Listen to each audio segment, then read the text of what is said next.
اللهم صل وسلم وبارك على سيدنا محمد وعلى ال سيدنا محمد عليه افضل الصلاه والسلام. صباح الخير، صباح السعاده، صباح كل حاجه حلوه على عينيكم. عندك بيضتين، تعالي نعمل ما شاء الله الجاتو اللي انت شايفاه ده. ما شاء الله شايفين عالي ازاي؟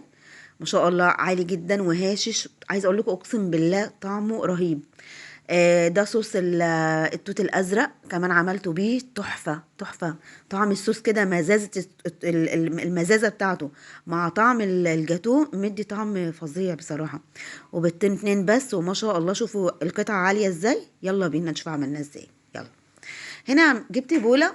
على فكره ممكن الطريقه دي هتشتغلي بيها عادي في المضرب العادي، بس ان انا دراعي واجعني فمش قادره ان انا افضل رافعه دراعي بالمضرب، ما اكذبش عليكم يعني.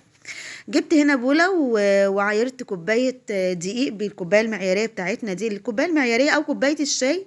هي كوبايه الشاي نفس الكوبايه دي، فدي او دي واحد. حطيت كوبايه دقيق. لا اله الا الله. هحط عليها كمان ربع كوبايه سكر، يعني مش ما تحطيش بقى نص، احنا حاطين كوبايه واحده بس، فربع كوبايه سكر. حطيت معلقه صغيره مليانه بيكنج باودر، بس انا عشان عايرت بالمعلقه الكبيره اللي انا بشتغل بيها، فبقول لكم بصوا هي دي، بس دي معلقه صغيره. لو هتحطوا حطوا معلقه صغيره، معلقه كبيره هتحطي نص معلقه. قلبت المواد الجافه كده في بعضها، وبعد كده جبت بيضتين، بس يكونوا البيضتين حجمهم كويس، ما يكونوش صغيرين، يكونوا حجمهم كويس كبير. كسرت البيضتين على الدقيق. حطيت معلقه فانيليا صغيره. حطيت معلقه محسن جل، اهي كبيره بس مش مليانه، يعني المعلقه الكبيره اللي احنا بناكل بيها دي بس مش مليانه. طبعا الميه دي متلجه. هنحط تلت كوبايه ميه، تلت كوبايه ميه. كده حلو قوي، كده حلو قوي. هقلبهم كده تقليبه كده. اولا انا بقلب التقليبه دي عشان ما يعملوش هبو وانا بضربهم. تاني حاجه ما يبقاش ارضيه البوله فيها دقيق لسه. جبت الصينيه الصغيره، طبعا انا مولعه الفرن على درجه حراره 100 و 160. اللهم صل على سيدنا محمد. عشان دي تعتبر صينيه، جبت الصينيه اصغر صينيه في الثلاث صواني. عارفين الثلاث صواني اللي تحت بعض؟ دي اصغر صينيه فيهم. نزلت هنا بعد ما الخليط ما شاء الله يعني ارتفع زي ما انتم شايفين كده، وبقى ضعف يعني بقى ضعف الكميه اللي انا حطيتها كمان مرتين ما شاء الله. ولونه كمان وهو بيتضرب لمع، اداني اللمعه، وبقى عامل زي الكريم شانتيه كده. هو كده خلاص الخليط بقى زي الفل كويس. طبعا بطنت الصينيه، حطيت لها ورق خبز. بدأت بقى انزل بقى بالخليط في قلب الصينيه. حطيته قعد حوالي 20 دقيقه في الفرن. طلعته كده زي ما انتم شايفين اهو، بصوا. فدي صينيه على فكره طبعا صغيره قوي، اكيد عندنا كلنا يعني. بصوا ما شاء الله. عايزه اقول لكم طري جدا ما شاء الله، وهشش جدا اللهم بارك. هشيل بقى هنا بس الوش. انا سبته وهي بيبرد، يعني انا سبته على فكره شويه، سبته في الصينيه شويه يبرد.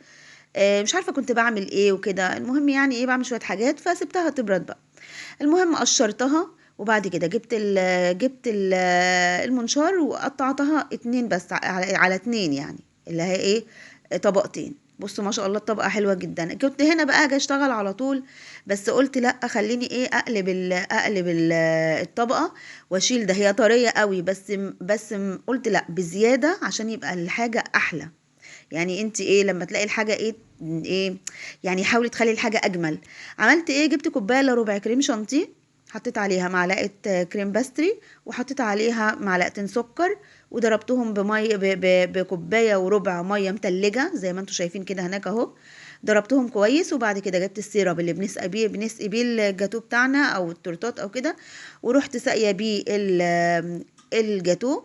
وحطيت كريم شانتيه، وحطيت بقى على الكريم شانتيه صوص التوت الازرق ده. تحفه اقسم بالله، طعمه حلو جدا يعني. عارفين طعم المزازه كده مع طعم الكريم شانتيه مع طعم ال الكيك تحفه. انا عايزاكي فعلا تجربيه. المهم ايه، بدأت هنا اوزع بقى الكريمه كده واحده واحده. طبعا انا كده خلاص حاطه في قلب الكريمه اللي هو صوص، فمش هحط تاني كده على الوش خلاص. هحط بقى الطبقه التانية اهي. طبعا ايه، قلبتها كده وحطيتها طبعا مش مظبوطه. فانا لما حطيتها على الكريمه، لا لو جيت شدتها هتتقطع. رحت جبت اللي هي البتاع اللي بنشيل بيها الشياله اللي بنشيل بيها اسمها ايه، المكرونه بالبشاميل، وبدات اتاخرها كده بالراحه، حطيتها في النص وبدات اتاخرها كده بالراحه لحد ما ظبطت الطبقتين على بعض زي ما انتم شايفين. برضو انا بقول لكم انا عملت ايه عشان انتوا لو شفتوا، لو دي حصلت معاكم تعملوا كده بالظبط عشان ايه الكيك ما يتقطعش معانا. بدات هنا بقى احط الطبقه اللي هي اللي فوق، طبقه الكريمه اللي فوق، وزودت فيها كده وظبطتها. اللهم صل على سيدنا محمد. طبعا لو عجبتك القناة اعملي اشتراك فيها وفعلي زر الجرس. ما تنسيش اللايك عشان اللايك ده بيرفع معايا الفيديو. وهنا بزود اهو، وهظبط كده واحدة واحدة، وبعد كده هجيب السكرابر اللي هو المشرشر وهبدأ ايه اشرشرها كده وهي طرية، وانا لسه شغالة فيها حالا. بعد ما شرشرها كده هدخلها على طول على فين، على الفريزر بالصينيه بالشكل اللي انتوا شايفينه ده. شلتها رحت حطاها في الفريزر، قعدتها بيني وبينكم ساعه مثلا كده، قلت ايه خليها قاعده عشان اعرف اقطعها. جيت هنا بقى ايه، قلت اقطعها بعد ما جمدت بقى، فقلت هقطعها. بقيت ابل السكرابر. طبعا انا مش يعني ايه عماله تتحرك مني، بحاول بقدر الامكان ان انا ايه مش عايزه امسكها عشان ايدي ما تجيش على الكريمه والكلام ده كله، بس بحاول. هي بتتحرك مني ليه بقى؟ لان انا مش حطيتش حته كريمه على الصينيه عشان تمسك معايا الجاتو. انا نسيت، ما اكدبش عليكم، يعني المفروض كنت حطيت، بس نسيت. المهم ايه، مفيش مشكلة، احنا برضو ظبطناها زي ما انتوا شايفين. برضو كل مرة بقطع فيها ببل السكينة مية سخنة من السخان بقى، او انت عندك مية سخنة جنبك تبليها بيها، وتبدأي ايه تقطعي كده الحروف. بصي في الاخر زنقتها، بصوا زنقت الصينية كده عشان اعرف، عشان ما عمالة تتاخر مني. بس ما شاء الله بصوا شكله عامل ازاي، اللهم بارك، تحفة ما شاء الله. وبدأت هنا قطعته بقى ايه، هقطع بقى هقسمه على 3. طبعا القطعة ما شاء الله كبيرة، خلوا بالكم. انا هقول لكم دلوقتي احنا هنحطه، وهقول لكم دلوقتي هي كبيرة ازاي وهتشوفوها. فما شاء الله القطعة كبيرة ما شاء الله. يعني دي 5.5 سنتي افتكر، 5.5 سنتي في حوالي 13، في حوالي 12 سنتي، او في حوالي 12 سنتي. لان انا هقول لكم دلوقتي اللي بحطها القاعده اللي انا حطيت عليها قد ايه دي. يعني الكيكايه دي مطلعه حوالي 12 سنتي، يعني 12 او 11 سنتي في 5.5. على فكره مساحه حلوه جدا، يعني حجم حلو قوي وحجم كبير. الناس بيعملوا 9 سنتي في 4. بدأت هنا جبت بقى الروزيتات، وبدأت أعمل على كل إيه، على كل قطعة كده روزيتا. وكان عندي هنا، كان عندي كريسبي لونه ازرق. طبعا حطيته بقى لونه ازرق عشان يمشي مع لون الصوص اللي انا هحطه، صوص التوت الازرق. فحطيت اللون ده. وبعد كده هحط كده شويه صوص في الكيس الحلواني، وابدا كده ايه، يعني عارفه تزيين بسيط خالص للبيت عندك. جميل جدا ما شاء الله، طعمه حلو جدا، عايزاكي فعلا تجربيه، والله هيعجبك قوي. وكمان موفر جدا، يعني هما بيضتين 2 ما شاء الله، وكوبايه دقيق، ده اللي هتشتغلي بيه. وكوبايه دقيق عاديه جدا، مش دقيق سبونج ولا حاجه. انا بحب يا جماعه اشتغل بالدقيق العادي، يعني ما شاء الله انا بحب، ما اعرفش ليه، يعني ما فكرتش ان انا اجيب السبونج واشتغل بيه، ما اعرفش، او يمكن نبقى نجربه مع بعض، بس انا ما بحب الدقيق العادي. هنا كان خلص، فانا هزود، حاولت احط من هنا، بس ايه الفتحه بتاعت الازازه تخينه، هتنزلها لي بطريقه مش كويسه. فروحت كمان فتحت الكيس، حطيت فيه كمان حاجه بسيطه قوي، يا دوب عملت بيها اخر قطعه. قولوا لي ايه رايكم، ولو عجبكم الفيديو اعملوا اشتراك في القناه، فعلوا زر الجرس عشان اي جديد انزله على طول يوصلكم اشعار بيه. اللهم صل على سيدنا محمد. واللايك يا جماعة بيرفع معايا الفيديو، فيعني ارفعوا معايا الفيديو باللايكات، وكومنت حلو كده. وقولوا لي ايه رأيكم في اللي ما شاء الله في ارتفاعه وفي شكله. وعايزة اقول لكم طعمه ما شاء الله رهيب ما شاء الله. بصوا ارتفاعه، انتوا شايفين الارتفاع عامل ازاي ما شاء الله، هشش جدا جدا جدا. اللهم صل على سيدنا محمد. هقول لكم بقى هنا جبت انا عندي القواعد دي.